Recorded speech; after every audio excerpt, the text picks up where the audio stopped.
नमस्कार. पारंपरिक पदार्थ बनवायचा हल्ली खूप कंटाळा येत चालला आहे, म्हणून आपण शॉर्टकट शोधतो. पण पारंपरिक पदार्थ बनवण्यामध्ये जी मजा आहे ना, ती टेस्ट कुठेच लागणार नाही. हे आहे मी. बघा किती छान झाले आहेत. तर चला बघूया. तर मी ही आळूची पानं घेतली आहेत, ताजी अशी. त्यांना मी आता साफ करून घेतली आहे. त्याची देठं कापून, शिरा कापून स्वच्छ धुवून घेतली आहे. तर मी त्याच्यामध्ये मसाल्यासाठी घेतले आहेत लाल मिरच्या, लसूण, ओवा आणि जिरा आणि मीठ. आणि ही डाळ मी भिजत घातली होती रात्रभर, ती पण आपण त्याच्याबरोबर दळून घेऊया. तर अशी दळून घ्यायची. डाळ भिजत घातलेली डाळ वापरल्याने चांगले खुसखुशीत होतात बेसन पिठापेक्षा. तर ही उरलेली डाळही चांगली दळून घेतली. आणि आता हे मिश्रण चांगलं एकत्र करून घेऊया. आणि मीठ वगैरे काय लागते का परत एकदा टेस्ट करून बघायचं. तर आता हे पान आपण उलट ठेवलं आहे आणि त्याला आपण आता एकसारखं असं सगळीकडे ना हे लावून घेऊया. पिठाचं मिश्रण छान असं लावून घ्यायचं. खूप टेस्टी होतात ह्या. डाळ दळून टाकली की खूप छान होतात. आता हे आपण असं जरा फोल्ड करून घेऊया आणि त्यालाही लावून घेऊया.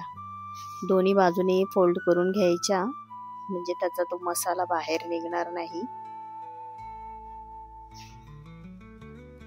छानपैकी असं सगळीकडे लावून घ्यायचं आणि हळूहळू त्याला राऊंड करून घ्यायचं.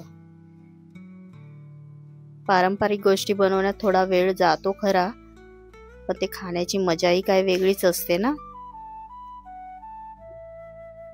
तर आता हे असं फोल्ड करून घ्यायचं आणि आपण हे शिजायला ठेवायचं. तर इथे आपला थोडासा वेळ वाचेल. आपण कुकरमध्ये लावणार आहोत. 5 ते 6 शिट्ट्यांमध्ये आपली वड्या चांगल्या शिजून निघतात. बघा तुम्ही, छानपैकी शिजल्या आहेत.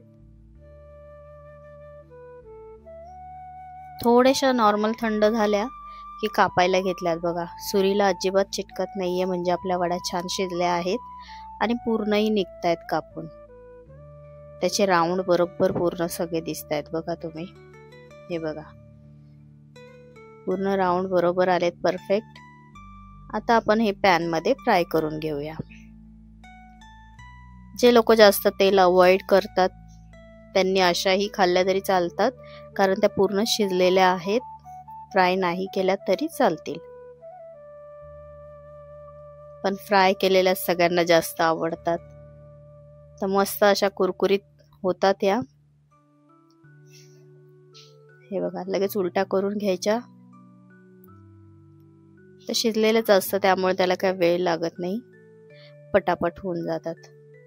दिसतानाच कळून येते बघा कशा खुशखुशीत झाल्या आहेत त्या.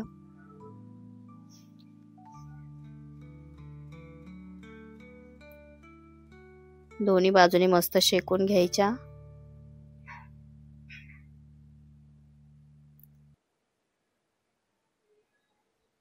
हे बघा, तेलही पिलेलं दिसत नाही बघा, त्यांनी कोरड्याच वाटतायत.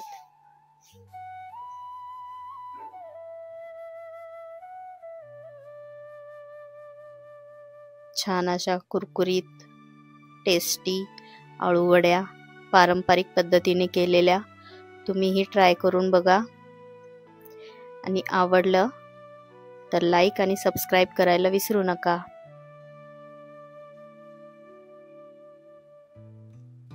किती छान कलर आहे.